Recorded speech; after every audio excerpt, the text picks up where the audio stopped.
Olá, hoje nós vamos para o capítulo 9, o penúltimo capítulo de Esther, que eu dei o título de A Festa de Purim.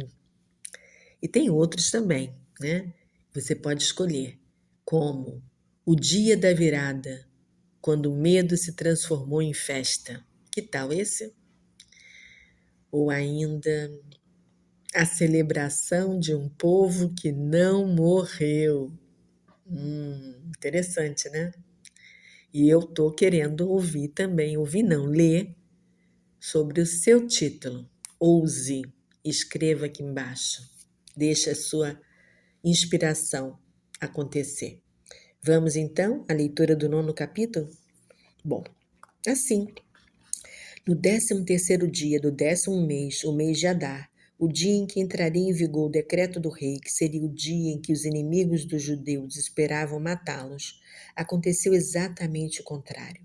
Os judeus se reuniram em suas cidades por todas as províncias do rei Xerxes para se defenderem contra qualquer pessoa que procurasse fazer mal a eles. Mas ninguém conseguiu fazer-lhes mal, pois todos estavam com medo deles. Todas as autoridades das províncias, os sátrapas, os governadores e os ajudantes defenderam os judeus por causa do medo que tinham de Mordecai. Porque Mordecai se tornou muito influente no palácio do rei, e a fama dele era conhecida em todas as províncias. E ele ia se tornando cada vez mais poderoso. E os judeus fizeram o que queriam com os seus inimigos, matando-os e destruindo-os. Na cidade de Suzã, os judeus mataram 500 homens. Também mataram Parsandata, Dalfon, Aspata, Porata, Adália, Aridata, Farmasta, Arissai, Aridai e Vaizata, os 10 filhos de Amã, filho de Amedata, o inimigo dos judeus. Porém, eles não se apossaram dos bens de Amã. Naquele mesmo dia, quando contaram ao rei qual era o número dos que foram mortos em Suzã, a capital, ele chamou a rainha Esther e disse a ela: Os judeus mataram e destruíram 500 homens em Suzã, incluindo os 10 filhos de Amã. Se eles fizeram isso aqui, o que será que eles fizeram no restante das províncias do império? E agora diga, que mais você deseja? O que você quiser será dado. E Esther respondeu: Se for do agrado do rei, deixe os judeus que estão aqui em Suzã fazerem de novo amanhã o que eles fizeram hoje, e dê licença para que os 10 filhos de Amã sejam pendurados na forca. O rei concordou, e foi anunciada em Suzã a ordem real, e os corpos dos 10 filhos de Amã foram pendurados na forca. Depois, os judeus de Suzã se ajuntaram no 14º dia do mês de Adar e mataram 300 homens em Suzã. Também dessa vez não se apossaram dos seus bens. Nesse mesmo tempo, os outros judeus que moravam em todas as províncias do rei Xerxes se ajuntaram para proteger as suas vidas e destruíram todos os inimigos, matando 75.000 dos que odiavam os judeus. Porém, eles não tomaram seus bens.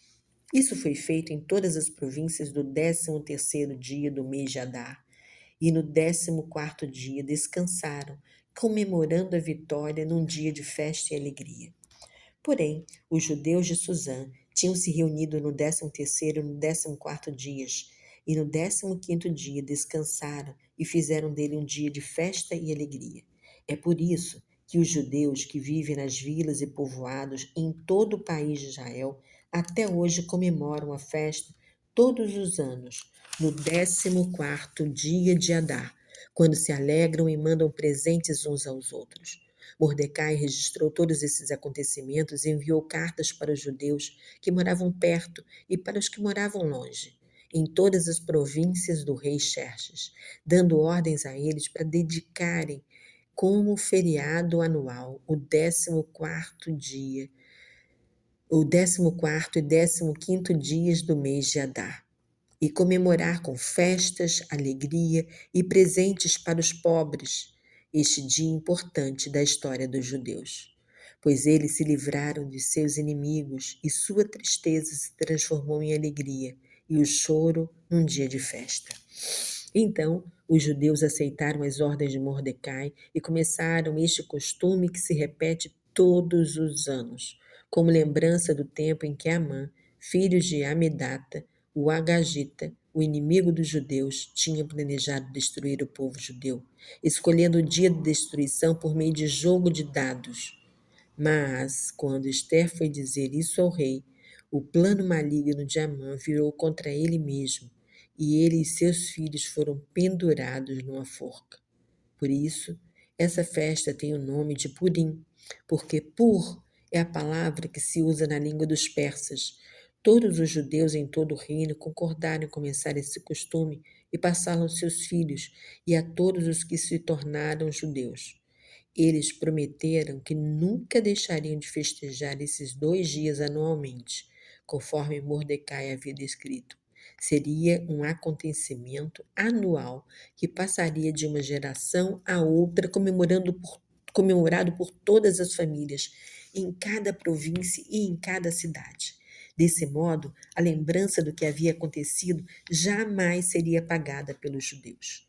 Nesse meio tempo, a rainha Esther, filha de Abiail, escreveu uma carta junto com Mordecai para confirmar a primeira carta em que recomendava comemorar todos os anos a festa de Purim. Mordecai enviou cartas a todos os judeus das 127 províncias do rei Xerxes, com palavras de boa vontade, encorajando os judeus a confirmarem esses 2 dias, todos os anos, como a festa de Purim, conforme fora decretado pelo judeu Mordecai e pela rainha Esther. Esse decreto valia para eles mesmos, para todo o povo judeu e para os seus descendentes, e incluía também orientações em relação ao jejum e à lamentação. Assim, o decreto de Esther confirmava essas datas e foi registrado num livro. Palavra do Senhor. É isso aí. A batalha é vencida e uma celebração eterna é estabelecida.